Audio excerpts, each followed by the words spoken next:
The MC starts off with the absolute worst luck possible. A prophecy claims he's going to wipe out the entire world. Because of that, he gets thrown and locked inside a mysterious room right off the bat without a single chance to see the light of day. But then the tables truly turn. He awakens a totally overpowered avatar creation system. Unable to step outside, he starts sending dozens of clones to explore the world in his place.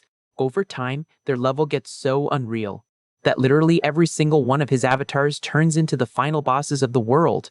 Instead of worrying about surviving, trying to escape, or seeking payback, he simply throws in the towel and decides to use his army of villains to take over the world once and for all. Everything kicks off on a gloomy night set in a scene of total devastation. And amidst that apocalyptic backdrop, there was only despair and doom. Right in the middle of this chaos, inside a completely wrecked room filled with fallen figures, a boy is sitting among the rubble. He then starts walking around the place. And shortly after, he wonders what exactly is happening to him. He questions whether he was the one who caused all this massive wreckage. Looking at the ruined city, he feels awful and swears he never wanted things to end up like this.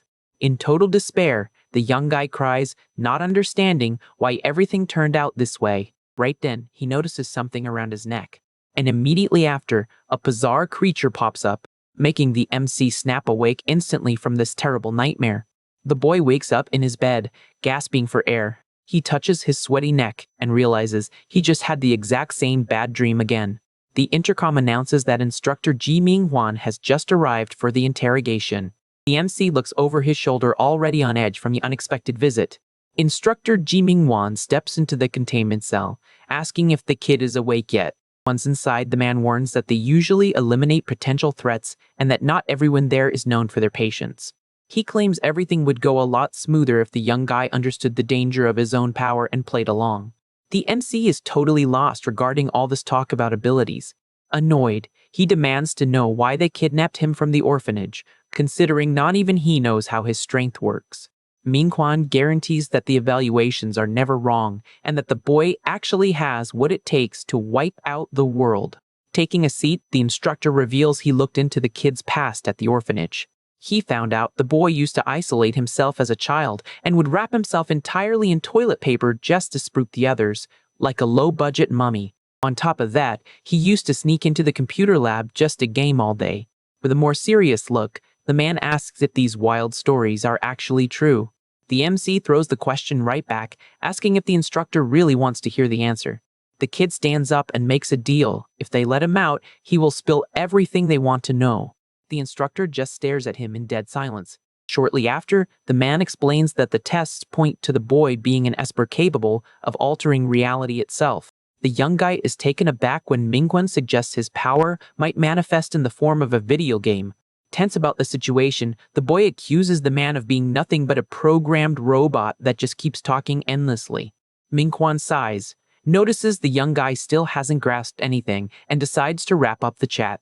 The instructor turns his back to leave, but the MC tells him to hold on a second. Upset, the kid states he knows exactly what his situation is, seeing as he has been locked up in that place for a whole month. Pressing his hand against the cell glass, he demands to know when he will finally be able to go home. The man warns that if he is a good boy and cooperates, maybe he can leave when he grows up. The containment door shuts heavily behind the instructor. With a sharp glare, the youth figures that by the time he is old enough to leave, he will already be a forgotten relic rotting away. Fueled by anger, he throws his entire body weight and punches the glass with all his might. The glass shatters into thousands of pieces while an interface pops up welcoming the player. The MC loses his balance and starts plummeting into the void. Falling through a dark digital space, he wonders where on earth he ended up. Upon landing on an invisible platform, the boy remembers the instructor's theory about his power working like a game. He takes a firm step on the glowing checkered floor, starting to piece together what is going on. Hyped, he checks out the digital panels floating around him while the system boots up. The virtual system finishes loading and jumps straight into the character creation screen. A holographic sheet appears showing the option to play as Gu Wenyu, a student with restricted abilities. The MC carefully analyzes the profile details on the screen. He swipes through the floating windows, checking out the different choices available. Right after, Andre's profile shows up, an adventurer totally focused on brute strength. The system displays a manual and asks him to select one of the identities to make his grand debut. With a confident smirk, the kid already has his mind made up.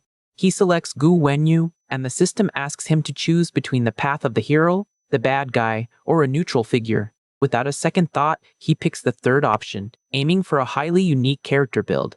The system starts generating the boy's existence in the real world in a natural and seamless way. Pleased, the MC realizes he can use this new life to investigate the shady organization that snatched him. He figures that operating in the shadows as a neutral party will be perfect for gathering intel on the down low. Moments later, he starts waking up in a completely different spot. Half asleep, he finds himself slouching over a desk, weirded out by the warm sunlight hitting his face. He realizes he is in a loud classroom with students cheering because summer break is finally here. Still a bit dizzy, the young guy tries to get a read on his surroundings. The MC then slides the window open and starts looking outside. The view reveals a massive and incredibly well-kept school campus. Staring at the city bathed in the sunset, he can hardly believe his own eyes. Mesmerized by the view, the MC mentally cheers for finally managing to break out. Just then, his best bro, Li Ping, sneaks up on him and grabs his shoulders, asking to hang out. Suddenly, the kid blacks out for a second as the system injects his new identity's memory bank. A sharp pain strikes his mind during the massive character data transfer. Startled by the sudden reaction, Li asks if his buddy is feeling under the weather. The MC takes a deep breath and rubs his forehead, trying to push through the migraine from the download process. Playing it cool, he cracks a smile and makes up an excuse, saying he just has a headache from sleeping too much. He quickly grabs his backpack and mentions he has some urgent errands to run. Without giving much of an explanation, the boy turns around and speedwalks down the school hallway. Left behind, a very confused Lee yells out, wanting to know where his friend is rushing off to. The MC sprints up the stairs heading to the school's rooftop. Once at the top, he busts the door wide open and drops his backpack on the floor. Feeling the breeze on his face, the kid celebrates that he is finally outside and that all of this is actually real. He stands there in awe, taking in the sheer size of the place. Stepping right on the edge of the building, he confirms he really used his power to return to Lijing City. Checking out the skyline, the youth wonders if this character creation feature forcefully crams someone into the world's lore. With that in mind, he realizes any tweet could trigger a massive butterfly effect and thinks this ability is just busted. Taking a deep breath to try and chill out. Looking at his own hands, he figures that if anyone found out about this, his original body would never leave that lab. According to the downloaded memories, the skill of this new body seems to be quite unique. Without hesitating for a second, the boy falls backward off the top of the building. Shooting his arm out quickly, a dark energy begins to take shape. His eyes glow with an intense crimson shade mid-freefall. A huge amount of black containment erupts from his body. The shadowy bands rip him tightly in midair, bringing his sudden drop to a halt. He then fires another one of these dark webs with his hand, and starts swinging at high speed between the city skyscrapers. The energy sticks firmly to the side of a building, propelling the boy's body way above the busy streets. Down below, a few folks stop in their tracks to stare at that weird figure in the sky. Someone asks what just flew over them, and another immediately guesses it is a UFO. Letting out a hyped laugh, the MC thinks this new ability is top tier. Even though the official name is Black Containment Wraps, to him it is basically a mashup of Spider-Man and Venom. He keeps zipping from side to side, using his powers with slick agility, until he finally lands right in front of the Lijing orphanage. Standing on top of his own energy construct, he is amazed to see the actual place in person, bringing back memories of when he spent hours in the attic imagining the outside world without ever being able to step on the sidewalk. The boy stays quiet for a moment, just soaking it all in. Shortly after, he touches down at a residential complex and realizes he arrived at this new body's house. From what he remembers, the family has a simple dynamic, but he himself has zero experience living with relatives. But 5 years ago, a tragedy struck, and the mother Su Ying was taken out by an elite organization. After many failed pleas for justice, the dad lost hope and vanished from home without a trace. Walking up to the front door, he actually thinks this is a plus, since he will only have to deal with the older brother and the little sister. All of a sudden, the kid notices an odd detail. When trying to open the door, he spots a floating icon glowing right on the doorknob. Curious, he taps the gear symbol with his index finger. Instantly, a massive system panel pops up in front of him with a classic UI sound effect. Reading through the options, he confirms this is the infamous system menu.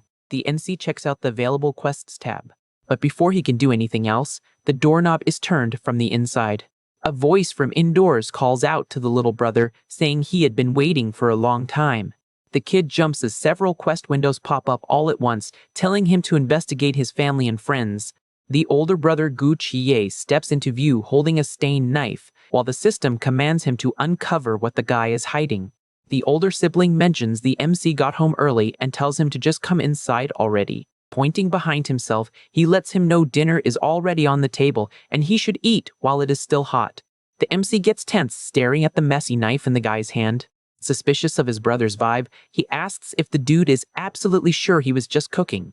Walking into the dining room, he is surprised by the huge feast laid out. Right behind him, the young man asks why the little sister did not come home from school with him. Already digging in, the youth lies, saying she is having a sleepover at a friend's house, while thinking to himself he has no clue what the girl is secretly up to. Finishing his plate, he announces he is beat and is going to his room to rest up a bit. The moment he stands up, a system notification lets him know the skill tree has been fully loaded. The kid stops in his tracks and starts going over his character's development progress. Sitting at the desk in his room, he reads the details about the stealth, malice, and rap senses branches. Since he needs skills to snoop around without being caught, he figures the best bet is to invest in heightened senses. Meanwhile, an urgent late-night news broadcast starts playing on the TV next to him. The reporter states that a criminal was recently apprehended by the Esper Association's hero downtown. The kid pays close attention to that intel regarding superpowered individuals. He puts together that Espers are figures who officially work for the local organization fighting off threats. Seeing the hero's face on the screen, the youth wonders if this is the exact same organization running experiments on his real body. Determined to take action, he slams his hand on the desk, declaring he has no time to waste. The kid spends one skill point and successfully unlocks the sensory branch of his dark energy. By creating a large floating eye out of the wraps, he manages to mentally map out every single detail of the bedroom. The MC gets height that he can peek into anywhere just by using his thoughts. In a virtual hub, the system notifies him that he scored one fission point as a quest reward. Reading the tooltip, the youth finds out he can use these points to spawn brand new characters in the real world. He pictures a whole squad of different personas and plans on controlling multiple characters simultaneously down the road. Out of nowhere, the boy hears the static of a walkie-talkie relaying the coordinates for a mission involving the TV hero. The audio is coming straight from his older brother's room down the hall. Spying on his relative sitting in front of the computer, the MC is mind-blown that another crazy situation is already unfolding. Turns out Guccier is beaten up and begs for a timeout over the radio, stating he just got out of a brawl and needs to patch up his battle scars. The voice on the radio shoots down the request, explaining there are way too many hostiles and a bad guy is threatening to eliminate hostages if he does not show up. Without much of a choice, the young man slaps a mask on his face, grumbling that this night seems totally endless. A massive surge of energy begins to flow through his body, morphing his clothes. And in an explosion of lightning, the older brother transforms into the full gear of the famous TV hero, ready for round 2. The MC watches the whole thing in awe, confirming his brother is legit the hero from the news. Over the radio, the voice warns he better step on it, because the hostiles are about to take out the first hostage, and that would completely ruin their PR. Fully armored up, the young man assures them he reads the situation loud and clear. The dispatcher asks him to do whatever it takes to shield the civilians until backup arrives. With that, Blue Arc leaps out the window and blasts off at an insane speed, wrapped in blue lightning. The kid thinks that agility is absolutely wild, realizing his brother's fame is well-deserved even when he is running on fumes. But a system window updates the quest, telling him to forge a partnership within the association to grow his network. Reading that, the youth complains the game is forcing him to dive headfirst into the mess. Meanwhile, at the city's central plaza, the cops have the perimeter locked down, praying the hero gets there in time. Up top, the victims are shaking in their boots, huddling together for comfort. Heavily armed mercenaries patrol the area around the busted structure, The villain Greenwing loses his temper and yells, asking how much longer the so-called hero is going to hide. He then starts a countdown, threatening to wipe out the target in 10 seconds. Hovering around the scene, the crook keeps dropping the numbers, inching closer to the end. Right then, the blue hero dashes fiercely across the rooftops just as the count hits 2. The green creature mocks the hero's dramatic entrance, calling him the city's golden boy. Standing his ground, the newcomer tells him to skip the cliches and demands to know what he really wants. Pointing at the civilians, the monster offers to let everyone walk if the hero surrenders and comes with him right this second. The young man counters the offer, stating it would be a heck of a lot better to save the folks and still knock the villain's lights out. However, the enemy warns that a partner hiding in the crowd has a detonator ready to blow the explosives on the hostages. He taunts him, asking if the hero wants to test his luck, since losing a few lives would be a small price to pay. The hero curses in his head, knowing that if he weren't already injured, he could defuse the bombs with time to spare. Suddenly, one of the hostages begs their savior not to give himself up under any circumstances. The bad guy gets furious at the interruption and tells the woman to zip it. The poor civilian goes into full panic mode from the intimidating shout. Out of patience, the monster decides to wrap things up and screams for his partner to push the button. Blue Arc stretches his arm out desperately, begging him to wait. But one of the mercenaries in the back gets confused, asking why the sniper didn't follow the order. The goon's weapon simply clatters to the ground, making a loud thud. The sniper ends up being hoisted into the air by a shadowy energy, completely clueless about what is going down. The crime boss is shell-shocked, seeing his master plan fall apart. Several dark tentacles grab the henchman by the neck, lifting them off the floor as they scream. The hostage turns her face away, horrified by that bizarre sight. Right then, the MC drops in from the sky, swathed in his containment wraps. He sticks the superhero landing with style, shooting a confident glare from over his coat collar. The system flashes a notification asking if the great hero will manage to defeat the bad guy. Checking out the shadowy energy, the older brother quickly deduces the rookie isn't part of the enemy squad. The winged monster demands the kid get lost, threatening to blow the whole place sky high, while also noticing he is an uninvited guest. Standing tall, the MC draws the villain's attention, who demands to know who the heck he is. Ignoring the question completely, the youth cracks open a book, laser-focused on his mission to make friends with the local superhumans. The criminal starts hollering again, telling him to beat it, swearing the blast will level half the plaza if he does not listen. Flipping through the socialization manual, the kid learns the first step is to mirror the other person to build rapport. Keeping that in mind, he strikes a casual pose and dares the enemy to trigger the bombs if he actually has the guts. He snaps the book shut, stating the monster isn't dumb enough to pull a stunt like that. Staring the target down coldly, the youth explains that without the hostages, they lose their bargaining chip, which would totally tank their plan. The green monster grinds his teeth, practically shaking with pure rage. Going back to his reading material, the kid notes the second step is to please the person, so he asks if the guy wants him to let the goons go. With a snap of his fingers, the youth grants the request right on the spot. But instead of letting them go, the shadowy wraps brutally squeeze one of the men's necks. The mercenary lets out an agonizing yell right before his head is knocked clean off. The villain is completely frozen stiff by that gruesome display. A puddle of red sprays out, creating a grisly scene. Keeping his cool, the MC sarcastically asks if he didn't do exactly what was asked. He lifts the henchman's detached head, wondering why the monster isn't thrilled with his little gift. The lifeless body of the sniper slumps to the ground, making an even bigger mess. The blue hero watches the carnage, absolutely speechless at such extreme methods.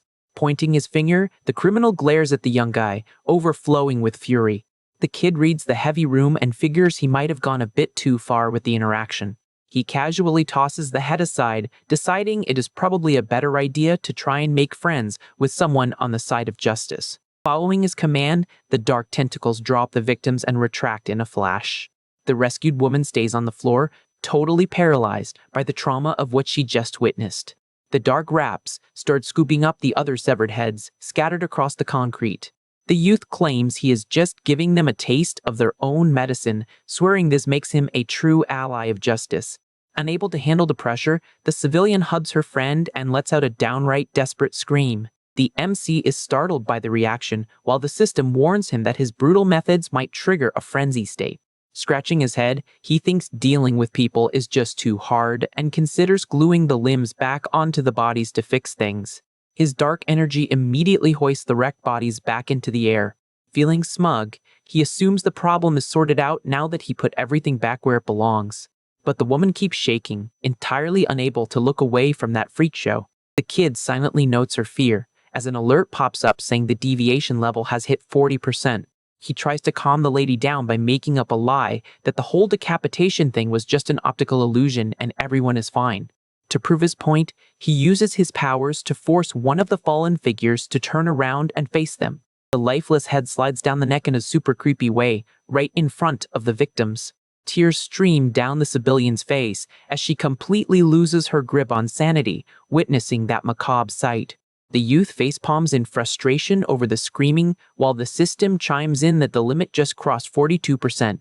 Rubbing the back of his neck, Gu Wenyu complains that socializing is a massive headache and calls the whole bloodbath just a minor hiccup. Raising his hand, he promises he will get it right this time. But Blue Art jumps in front of him, shouting for him to stop and demanding to know who on earth this kid is. Unfazed, the youth announces he is just a neutral party with zero interest in playing hero or villain, and he does not want any labels. Wrapped in his shadowy bands, the MC guarantees they will still be great pals down the line. The hero accuses the rookie of having eliminated the entire gang. Turning his back, the kid fires back, asking if his new buddy would be cheering if the hostages had met their end instead. While the brunette insists that taking a life is a crime, Wenyu thinks that whole speech is just a cliche forced by the cameras. Deciding to change the scenery, he tears open a shadowy rift, inviting his brother for a little private chat. Pointing at the portal, the young guy asks to hear the hero's actual unfiltered thoughts. With that, he falls backward into the pitch-black void, vanishing from sight. Without missing a beat, the armored fighter blasts his blue lightning and dives right in after him. Popping out on a distant rooftop, the kid asks if the hero is ready to face him. He touches down smoothly on the edge of the building. Turning around with a dramatic flair, the MC lets him know that, at the end of the day, the choice is entirely his.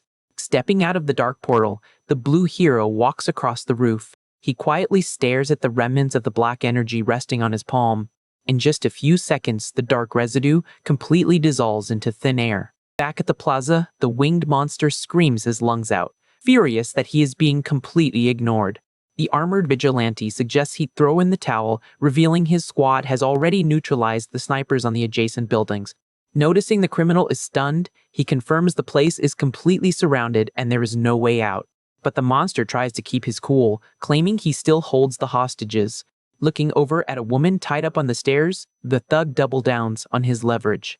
The hero questions the word hostages and tells the enemy to look a little closer. Squinting his eyes, the villain curses in frustration when he realizes he has been played. A minute later, flashes of lightning tear through the city's night sky.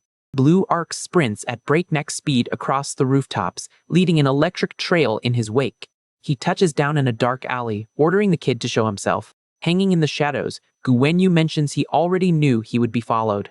Suspended upside down by his dark tentacles, he casually greets his older brother. Suspicious of the rookie's motives, the hero demands to know his background story. Dropping to the ground, Wenyu replies he doesn't have a code name yet, but knows the public loves handing out titles to things they are scared of. Using his tentacles, the kid lifts an old newspaper and asks if his brother isn't curious about the headlines. The front page covers the tragic story from 5 years ago, where a mother was accidentally eliminated by the Esper Association and the culprit's tracks were covered up. Staring the older guy down seriously, the MC calls him by his real name, Guchiye. Proving he knows the face hiding behind the helmet, he points out the guy was only 13 years old when the whole thing went down. Pacing sideways, the youth recounts how their mom was taken from them and claims he sympathizes with that affectionless childhood, totally getting the grudge against heroes. He then pieces together that this was the real reason the older brother became an Esper chasing validation from the higher-ups, all to sneak his way into the organization and track down the one who coldly crushed his mother's life. Clenching his fists, Blue Art tries to play it off, calling the whole story pure nonsense. Brushing off the denial, the kid pitches an alliance where he will help the hero break into the Black Ops team and find the one responsible. Shrouded in his dark aura, he promises that together they will unleash an epic payback on the guilty party. In return, the MC only asks for a tiny favor he considers no big deal. The armored vigilante asks what exactly he wants.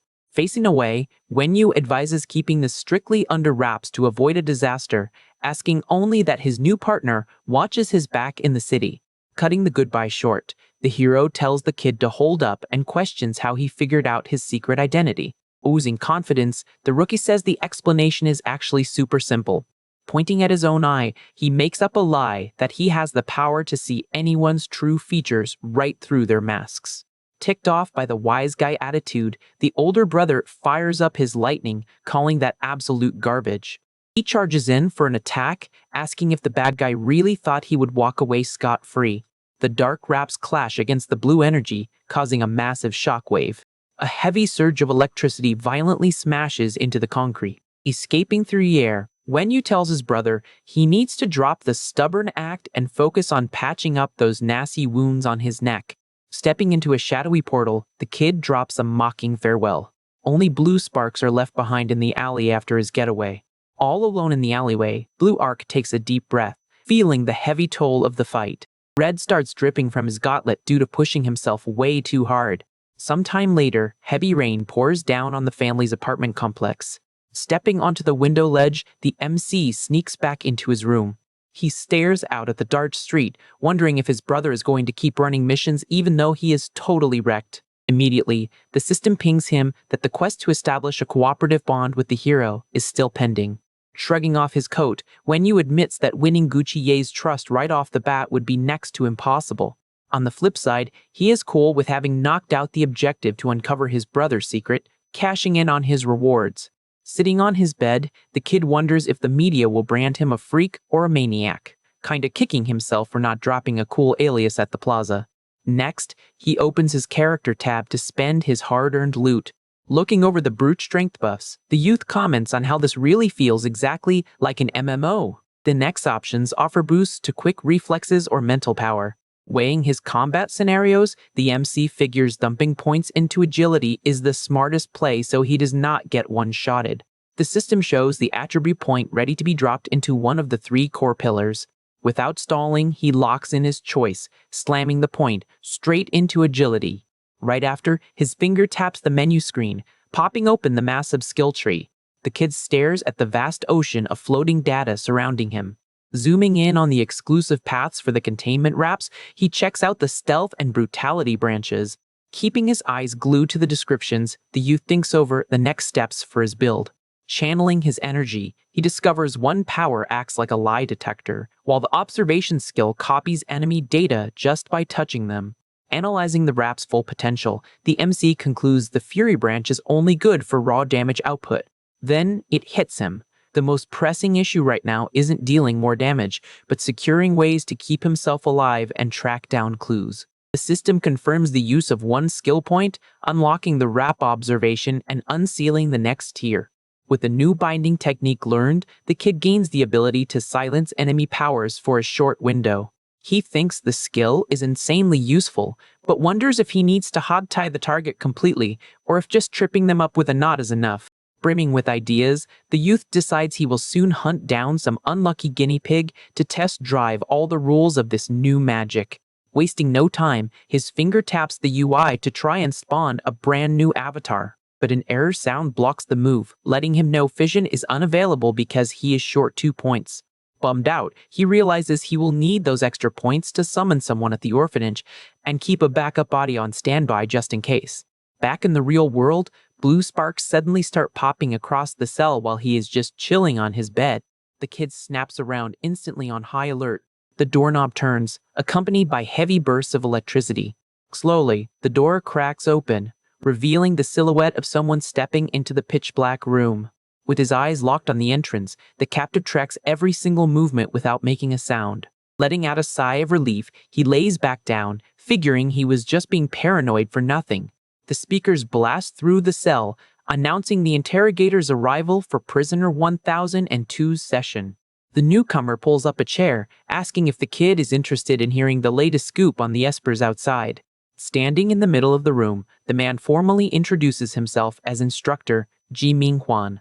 The youth just groans, not bothering to get out of bed right away. Scratching his head, he finally sits up and groggily wishes his visitor a good evening. Thrilled by the prisoner's mood, the interrogator settles into his chair and starts making conversation. With a piercing, intense glare, he asks how the brat knows it is nighttime out there. Not backing down, the MC fires back, pointing out the guy only ever shows up at this hour just to wreck his sleep schedule.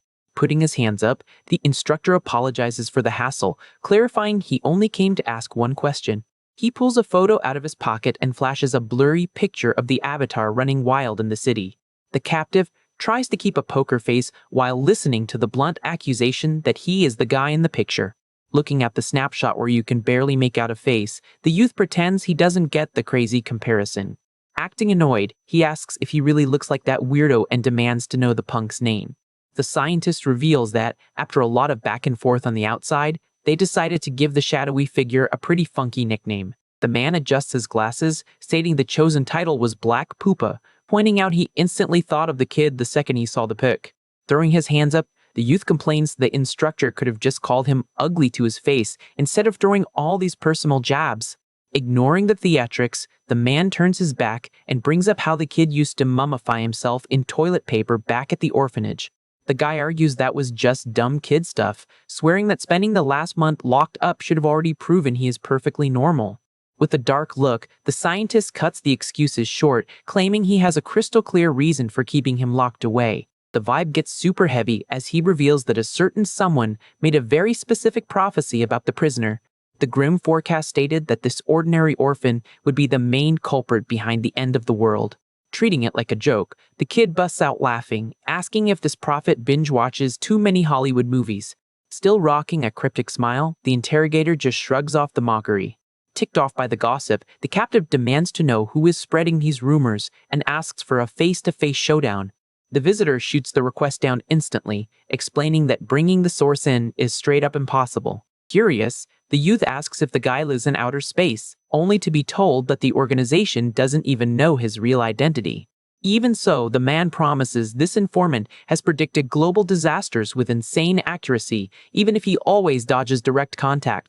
Watching the scientist's dead serious posture, the kid is floored to realize the whole doomsday story wasn't a bluff. Right before leaving, the instructor casually drops that an old acquaintance named Kong Yuling will be stepping into the room in 5 minutes.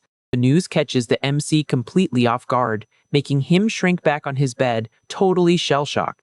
Walking out through the heavy metal door, the scientist promises to leave the two of them alone to catch up without anyone listening in.